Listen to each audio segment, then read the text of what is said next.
All right, so I'm Sam. I'm one of the co-founders at Origin Kitchen. Originally started by myself, my brother, and my mum. And essentially, we're what you would consider an FMCG brand in the food and drink space, so fast-moving consumer goods. The brand is kind of all about making. The product's all about essentially in retail. So rather than there's lots of different types of food and drink businesses. So it's not kind of a D2C model where you might have, subscription boxes or, kind of takeaway style products. This is all focused around supermarkets and kind of retail more broadly. So at Origin Kitchen, we're all about making naturally healthy food exciting. We do this by taking real ingredients, applying minimal processing, and making products that taste great, but by nature are better for the customers that than what already exists kind of in the marketplace. So at the moment, we have two ranges. We have essentially a healthier dessert or a better for you dessert called Dessert.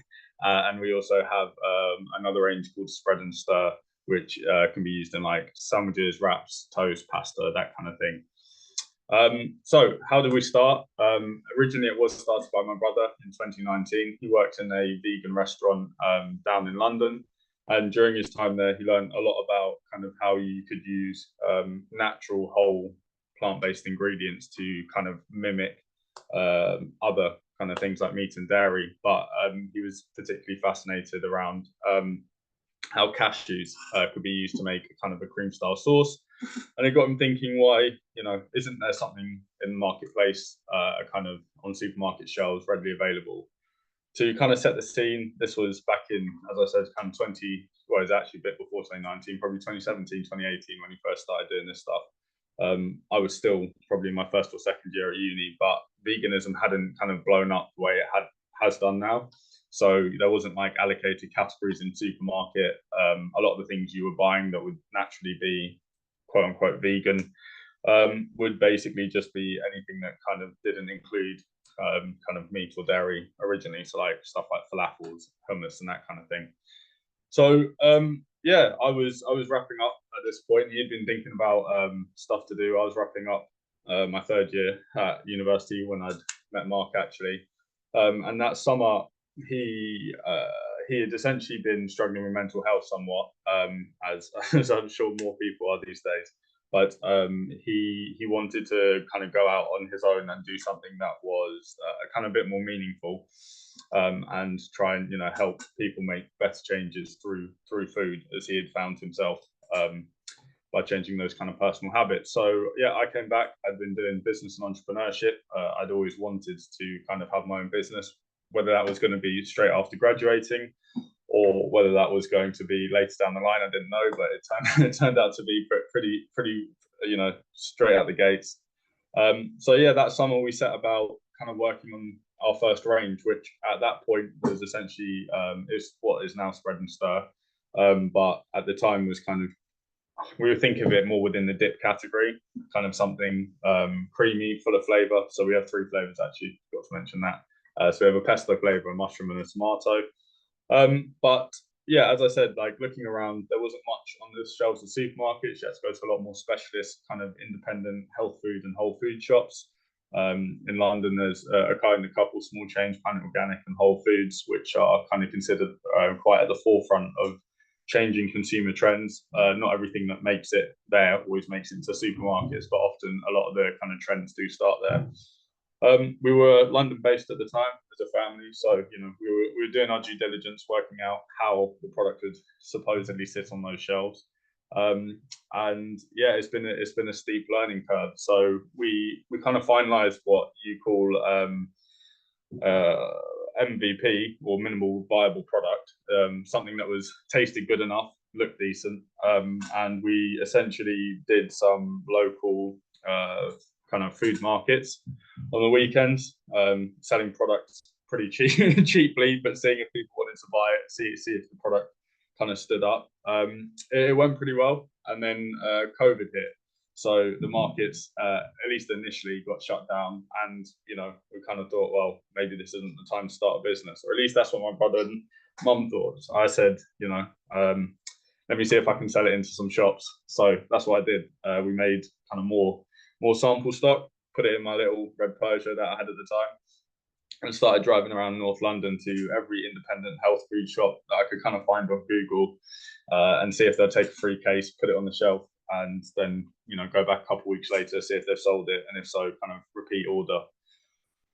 So yeah, we did that for a few months. That was kind of the first stockist was in May of 2020, and yeah, by the end of the year, kind of in the late summer, we had probably about 20 stockists, but we kind of ran into the logistical issue of if you're only dropping off, let's say, 3 or 4 cases of product to each shop, you're not making a whole load of money on each sale.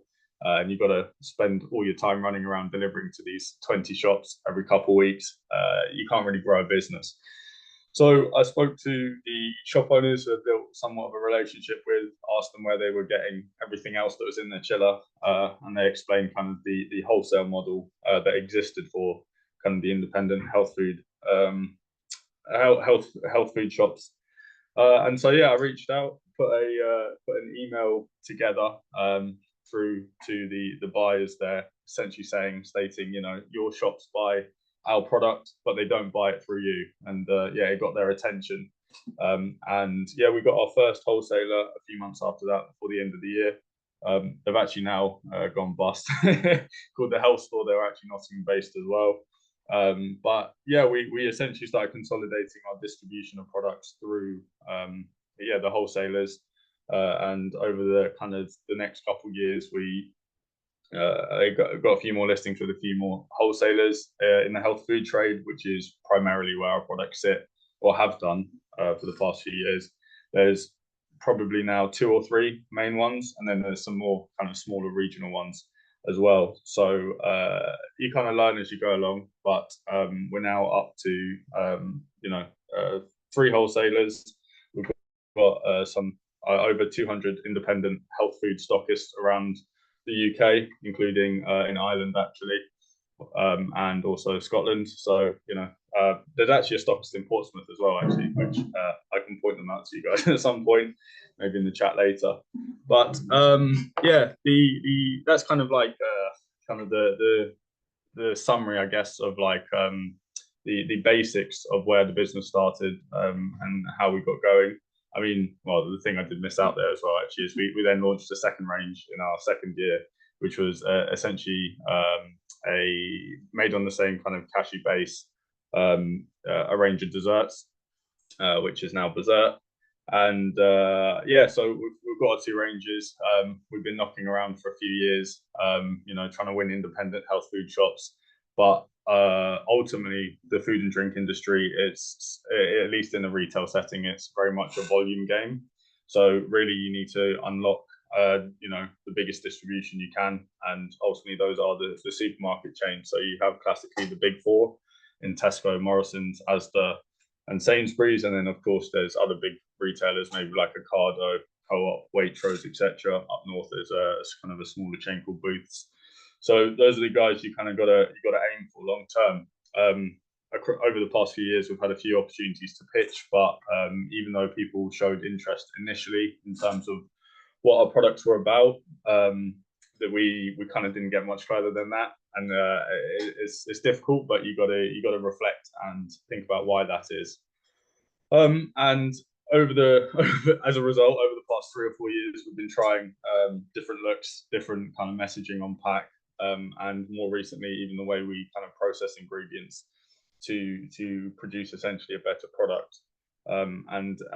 Yeah, so now we're actually undergoing a 4th rebrand, a relook. So yeah, it's been tough, but the upside is at the moment we're actually in conversations both with Holland and Barrett regarding a new range that we're launching, which will go into the breakfast category, and also Co-op actually in terms of our desserts. So I've got a meeting up in Manchester in a couple of weeks' time with their head buyer. So yeah, it's pretty turbulent. It's a pretty crazy journey.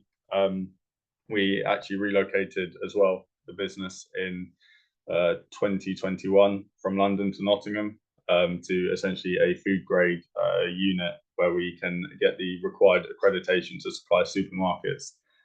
So if to give you kind of guys some background on that, if you do want to start a food business, there's kind of different levels of accreditation you need to be able to do it. So the first thing is you need your local EHO or environmental health officer to come through, make sure you do essentially the premises is clean, but also comply with like basic food hygiene standards, times temperature management.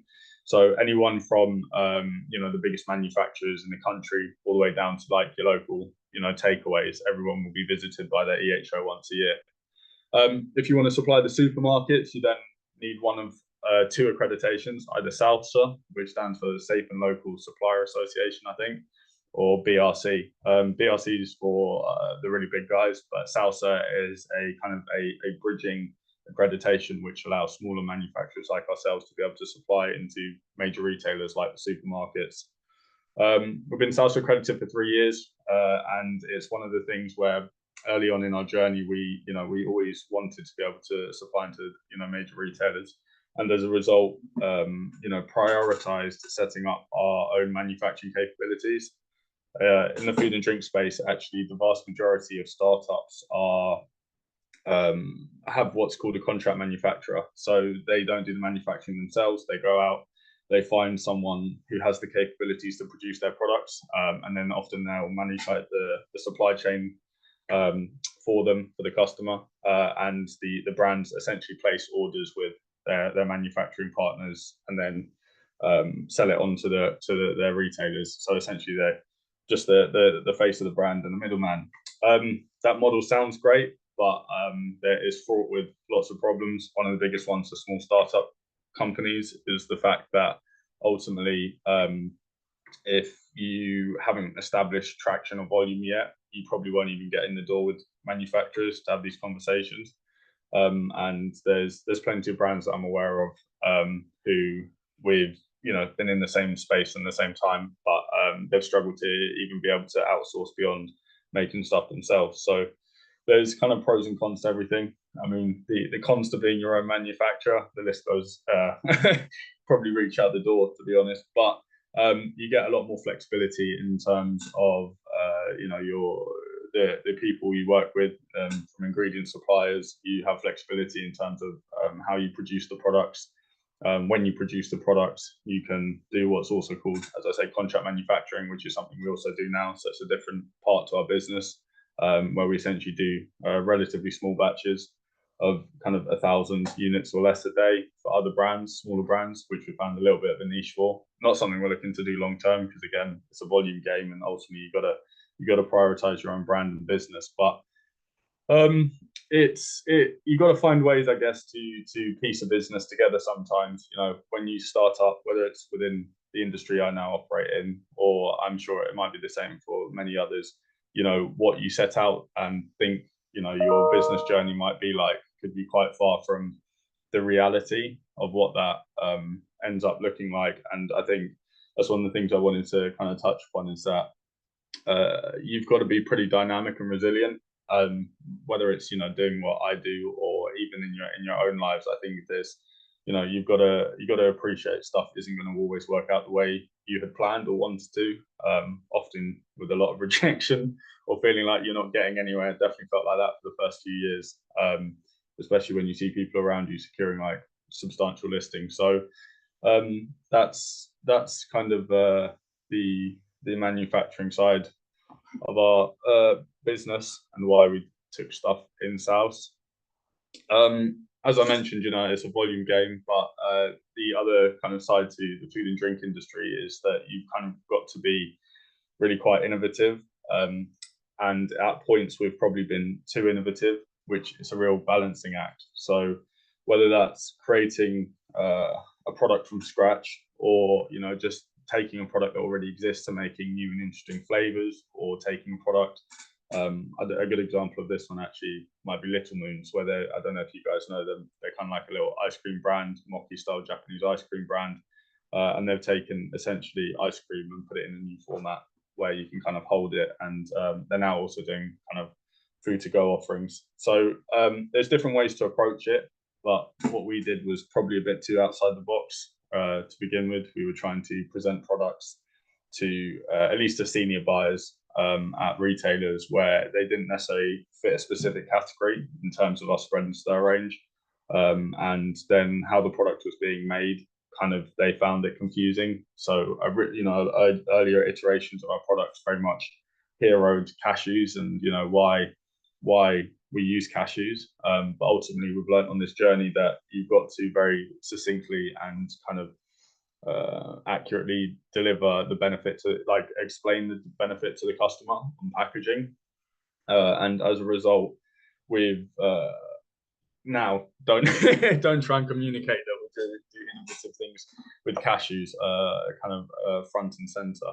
So we've had to tone down the way we kind of talk about our products a little bit, so that it's kind of more, I don't want to say palatable, but more understandable to your average customer, because obviously your stuff inside out, but not everyone will have the same breadth or depth of knowledge specifically of what cashews can do. So I think that's always something good to bear in mind. One of the things that we've really had to learn as well along our journey is regarding the food science things. Interestingly enough, I wasn't aware that it's actually a university degree, and it would have been useful having someone in the team that did do that. But yeah, food science is actually quite complex. Lots of the products that you kind of see on supermarket shelves have either been treated chemically or have chemicals in them, which lots of people are now beginning to wave red flags at. But or they could be heat treated, they could be managed through acidity, something called water activity, which is the main amount of available water. But there's a lot that goes into every product that sits on every shelf that a consumer purchases, and as consumers, like as I was as well, you're not aware of all the parameters that are kind of set on things. On our journey where we've created new products in very kind of off the wall kind of ways, it's been one of the barriers, not the ones, not ones that we can overcome, but barriers nevertheless, in terms of having to make sure that they're compliant. Often when you have talked to food scientists and you're saying we're taking this ingredient, doing something new with it, they often don't have like a schema to kind of set understandings through. So if you go to food scientists and you're like, oh, we want to make a yogurt, they'll be like, you have to do X, Y, and Z. But if you say, oh, we want to make a cream that's chilled, has 14-week shelf life, is stable, how do we go about it? They go, I don't know. So yeah, we spent our first like two or 3 years as well, kind of working out the best way to kind of make products viable. Chilled products, which ours are, is probably the hardest thing you can do in the food and drink industry. Either frozen or ambient is a lot easier because you don't have short shelf lives, which especially for new brands or new products is a big factor in terms of why they might not be successful. As you can imagine, if you make something that's got a couple weeks shelf life, and you've got a couple weeks to essentially sell it into a retailer and then them to sell it onto a customer to take it home and eat it, it does make it quite difficult. So that's one of the things we focused on early, was like essentially really extending our shelf life. Thank you, Penny. Yeah, so essentially there's we kind of developed ourselves impact pasteurization. So we looked at other food products in other categories. Milk's a good example where that product's pasteurized, essentially is heat treated. There's varying temperatures and times that you have to do it for us. I'll spare you guys all the boring details, but essentially we bought under a big kind of oven, which was able to run steam. It wasn't conventionally what it was used for, but we've turned that into essentially a pasteurization machine. So we've been able to, as I mentioned earlier, extend our product shelf life to 14 weeks. And as a result, it's probably the most fundamental reason as to why we've been able to actually start the business, get the wholesale model going, and even interest some of the bigger retailers. So like the co-op buyer that I've been speaking to, he almost fell off his chair when I said we had a 14-week or 98-day shelf life on products, because it's just so unusual. But it's been hard getting there.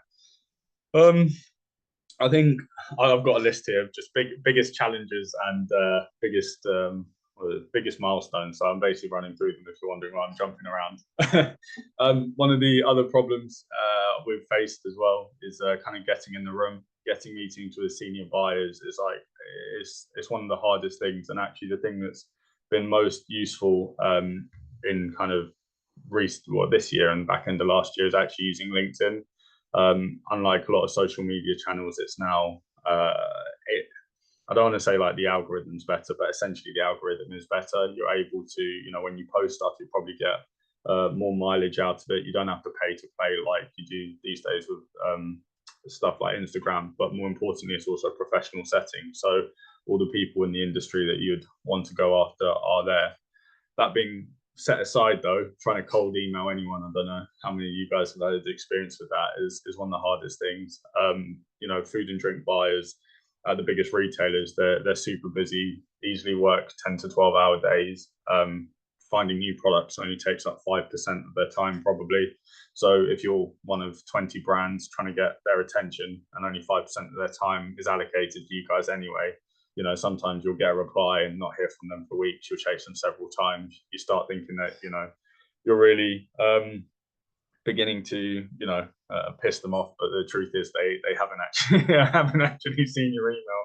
There's the bottom of the pile somewhere. So I think, again, going back to kind of being resilient and dynamic, you've got to just be really willing to kind of put yourself out there, I don't want to call it ego aside. I don't mean ego is in terms of being cocky, but in terms of like, your personal feelings on, rejection, you've got to be able to put those things aside, because it is really a relentless slog. And then I guess the last thing in terms of biggest challenges that we've faced is our inexperience. So the first 2 or even 3 years of the business, I mean, a lot of the things I've already touched upon were due to our inexperience from not understanding how distribution works and the wholesalers, the food science, having to do the manufacturing in-house and learn all the ways we process things. We've learned that from scratch through trial and error. So there's plenty of brands as well who started at a similar time to us, and have been more successful than we have in the shorter term, and having to be able to deal with that. They're not direct competitors at all, but knowing people through the industry and that kind of thing, being able to again, go back to like set your personal feelings aside and accept like you have an experience and you've got to kind of learn as you go along. It's been one of our probably biggest challenges. I'd say actually kind of over the past 12 months, we're really our kind of understanding of a lot of things has really gotten quite good now. So we're very competent, we're very efficient at producing products. For example, our new breakfast product that we're bringing out in April, that was an idea that was only started, in January actually, and we got approval from one of our current online retailers from their buyer regarding the product. So we turned that around, literally in 6 weeks, whereas for the first 2 product ranges, they were still being iterated after 2 years. So I think that's one of the things which, whilst it's pertinent to us, I think it's also pertinent to many people in many different industries or backgrounds, that you've got to learn, you've got to accept you don't always know things, and you've got to learn, and actually things take a long time to kind of get to a point of mastery. Not to say we're anything near masters, but the old idea of you've got to put your 10,000 hours in to become really good at something, I think is when we started the business, I thought we'd just get stuff cracking. I was pretty confident we had something unique, but what I didn't know, and that kind of level of inexperience meant there was a lot of turbulence emotionally for all of us, ups and downs and stuff. And thinking you're getting somewhere and they're not, and then having to, reflect on everything and almost start again from scratch.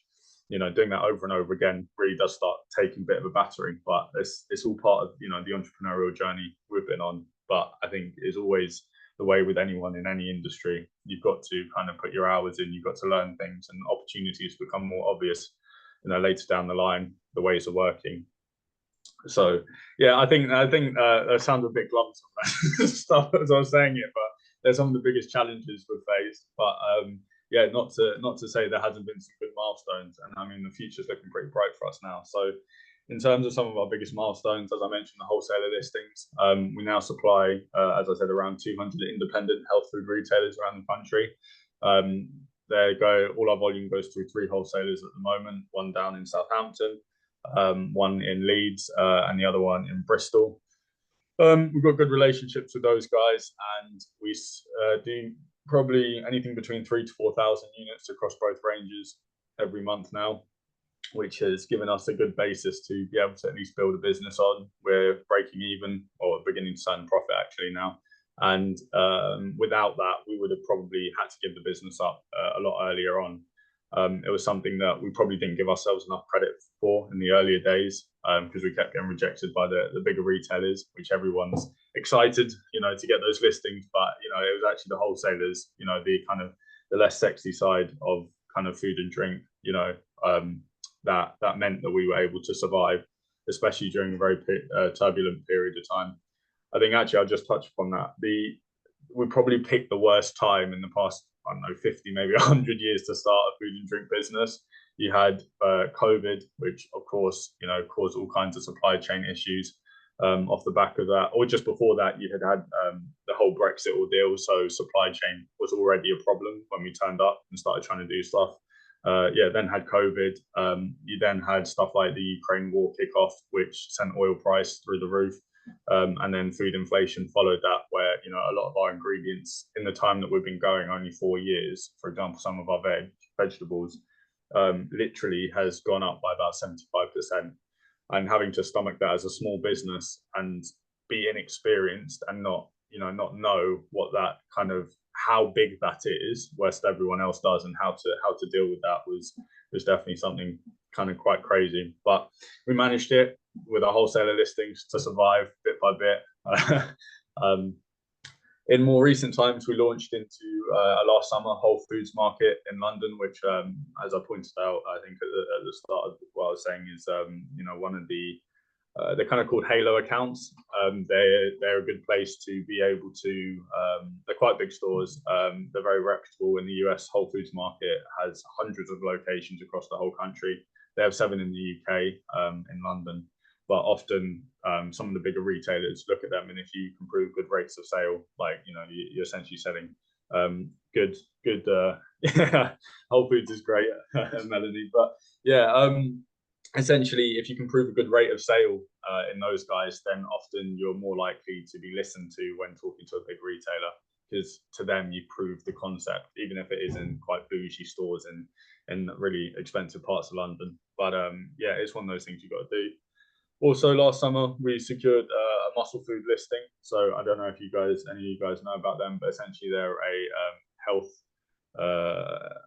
Essentially, they do like weight loss plans or healthy eating plans. They have meal boxes. There's a lot of flex in there, and one of the things they launched is the goal plans, and so our desserts are now part of that. We're seeing really good volume through them. They're now our biggest customer, and it's having through building a relationship with the buyer there, that we're now launching this breakfast range in April, which is a gap they've got on their shelves, but we also think is wider. So in the wider market. So that's something that's been really good for us recently, and it's really exciting. And then also, lastly, at the back end of last year, a lot happened at the back end of last year for us. We were actually onboarded with Mission Ventures onto their Good Food program. So these guys they're quite new. They're backed by a charity. But they essentially have a cohort every year or two. We're only on the second cohort, and they pick 8 food and drink brands in categories that they think are going to be able to long-term help deliver healthier eating to low-income families. And the whole accelerator program is centered around the idea that if they can help us overcome milestones and problems that we face, barriers along our journey, and help accelerate us through their support, then we will be able to deliver on their end goal of supporting low-income families with better food. So we've been taken on as a dessert brand. One of the things that you get as part of Mission Ventures is £15,000 of equity-free funding, which is going towards a rebrand. Again, professional design agency outside the business to help us with that. But the team themselves are some veterans of the industry. And the help that they've been able to provide us has been exceptional. So if you guys ever do want to have a look, you can see on our website now, our range of desserts. They're kind of single layered mousse style desserts, but we're essentially moving to kind of a more cheesecake type product. There's been a lot of development that we've got to do for that. We did market research with dessert category customers, and found that, you know, products still have to be indulgent even if they're healthier. And yeah, to add to the appeal, 2 layers is good. So there's, you know, that kind of sums up some of our biggest milestones in terms of our recent times. And yeah, in terms of the future, we've got hopefully maybe a major listing or two on the cards. I presented to Co-op, which I mentioned. I presented them last Friday, or Friday before last actually, and that went really well. I've had quite a few meetings with these buyers, and you can often tell the degree to which they're interested. But yeah, I've been invited up to Manchester, their head office, to talk about the potential of like the number of stores that he would be interested in taking us on in, and kind of work out pricing and all that, distribution models. And then yeah, also Holland and Barrett with the breakfast range. Holland Barrett didn't used to have chillers, or they did, and they took them out, and now they brought them back. They're trialing loads of products. We were banging on their doors for about 12 months with our spread and stir range. Got close, got rejected, got onto the planogram, which essentially means they had decided they were going to range it into a final meeting where one of the more senior people outside the buying team said that our product didn't have enough health call-outs on the product itself. It was healthy enough, but it didn't say it on the pack. And as a result, they pulled it off last minute. So yeah, that was pretty difficult. But yeah, so they're interested in this breakfast product that was spun up because it's something they're trying to do is food to go within these new chillers. So it fits for them. And yeah, more broadly, I think, you know, NPD or new product development is probably one of the more exciting aspects of the business, and one of the things that I find really enjoyable about the food and drink industry is that, especially as we are in manufacturing, we've learned a lot. We can be pretty responsive to opportunities now. My brother and my mum are kind of your classic foodies. They love absolutely everything. Love making crazy flavors at home, cook all the time. Not to say I'm not a foodie, but yeah, they're kind of the specialists behind the scenes. But yeah, there's just a real opportunity in this industry. Like, you know, food trends come and go. You know, and if you're in the space and you're kind of clued in, then there's always an opportunity to, you know, pivot and change either existing products to meet market needs, but also to see new opportunities and capitalize on as they come. So over the past few years, like, you know, as I've kind of explained, like the first 3 years probably was a lot of it chasing our own tails, trying to work out what we're doing, learning everything we didn't know. For the last year or so, we've really been able to start commercializing and capitalizing on lots of the opportunities that are out there more broadly, but also that we feel that longer term, you know, might come to fruition, and, you know, we can go chasing those things earlier on. So yeah, I mean, from me, that is essentially the summary of Origin Kitchen, and everything that we've been up to date, the trials, the tribulations, but also, you know, the future that we're looking to build on. Thank you, Sam. I think, like, for me, you got to remember you've come straight out of university and gone straight in with the big boys. That's a massive thing for any business to achieve. And again, I say it all the time, it's really easy to forget all your achievements because you're constantly striving for the bigger goal. Absolutely. You should take some time to reward yourself for the good stuff. But has anybody got any questions? Well, I was just going to add, Mark, my admiration, because I can imagine it's hard enough anyway competing with any food company and trying to make a success of it with, you know, the way supermarkets operate and that kind of stuff. But to go into a sort of a disruptive, you know, healthier alternative with a different message, and although, you know, veganism is becoming more broadly accepted and there is more choice now maybe than was a few years ago, it's still a niche area. So yeah, 100%. Fair play to you, Sam.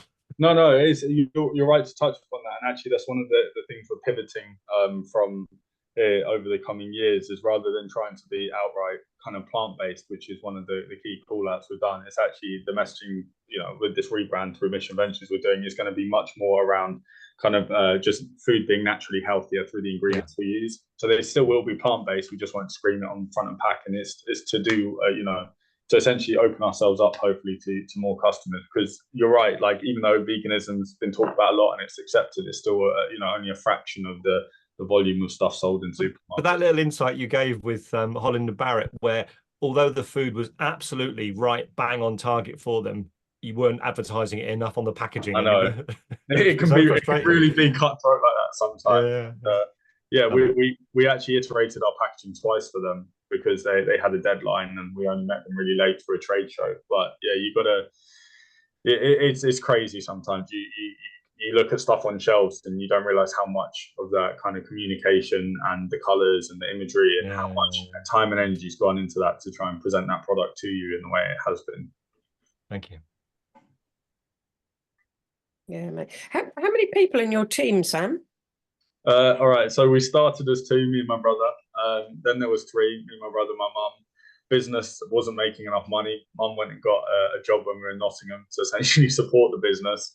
So then we're a team of 2 again. And then now we're back to, as of April, she'll be coming back into business because we're now turning a profit. So there's only a team of 3. So it's just the 3 of you, wow. Yeah, I mean, at the moment, it's just been me and my brother. So I kind of head up all kinds of things like commercial, logistical, supply chain side of things.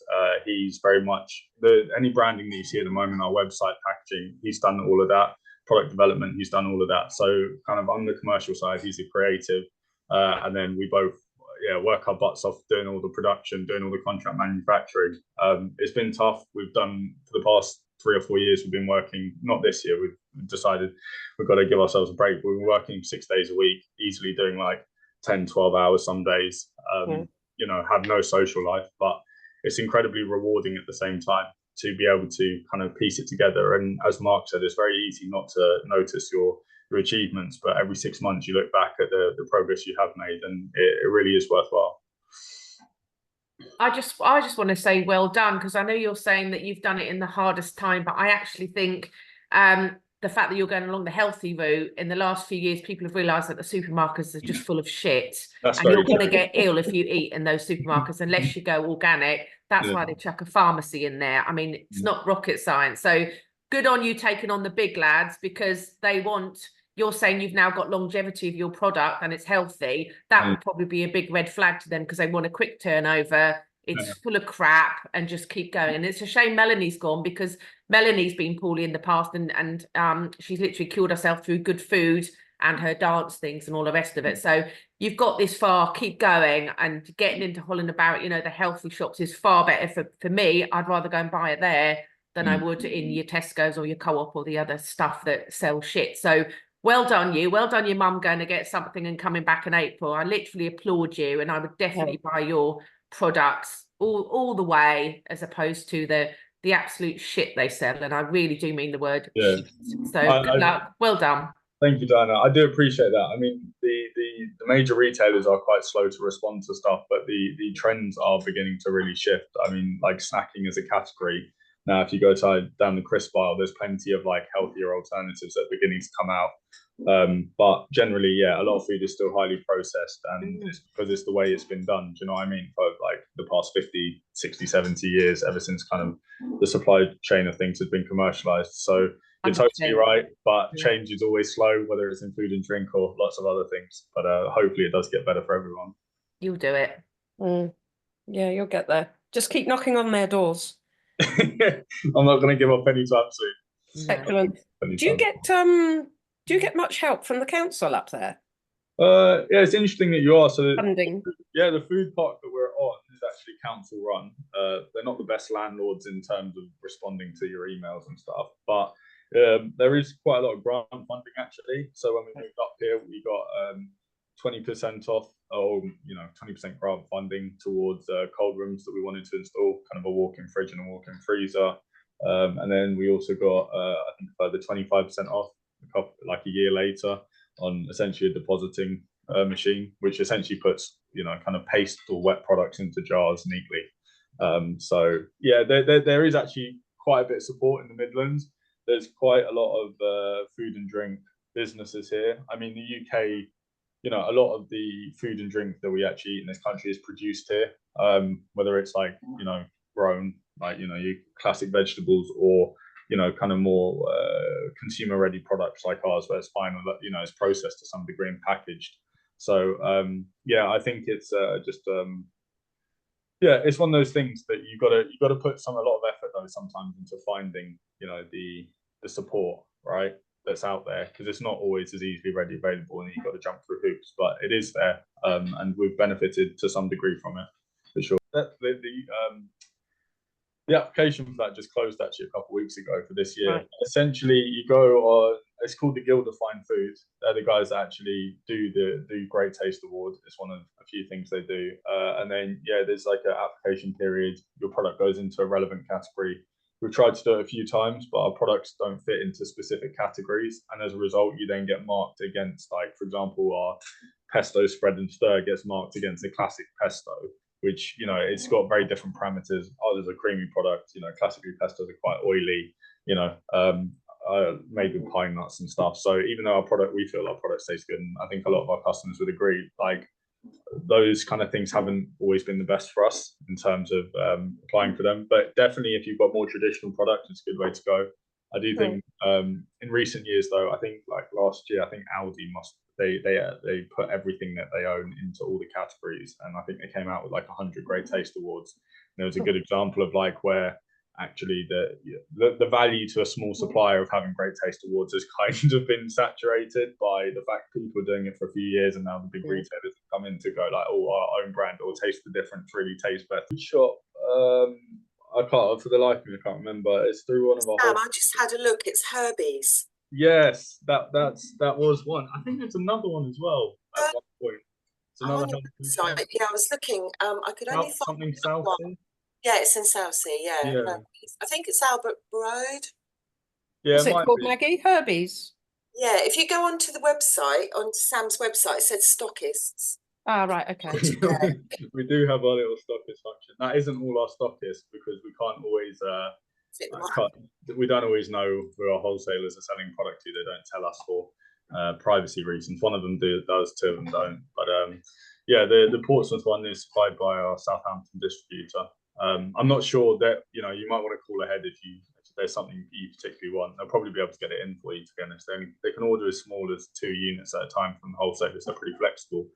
But yeah, they definitely have products in stock from time to time. Lovely. That was really good, really insightful, really, yeah, lots of depth. And yeah, and just quite inspiring to hear, really. And again, I reiterate, having worked with you at Portsmouth Uni, I knew you were going to go on and do something successful from that whole group of people you were in, definitely, without a shadow of a doubt. And it's just lovely to see, and onward and upward. Thank you very much. I felt like I was rambling on a bit, like when you've got a list of things and you're trying to piece it together and kind of jumping around. But yeah, I hope it was kind of insightful for you guys into some of the things that we've been up to and the problems we've faced, but the kind of successes we've had so far. And yeah, if anyone at any point ever wants any tips on kind of starting an FMCG brand or going into the food and drink industry, you're more than welcome to reach out to me via our website, or because those emails come through to me, or on LinkedIn, because I'm always happy to help. I really do believe, like, you know, you put a lot of good effort and energy out into the world, it'll be reciprocated back the other way. Not that, you know, I see it as a value exchange, but I do think, you know, you got to help people out, and eventually you'll get helped out as well. So it was a pleasure talking to you guys.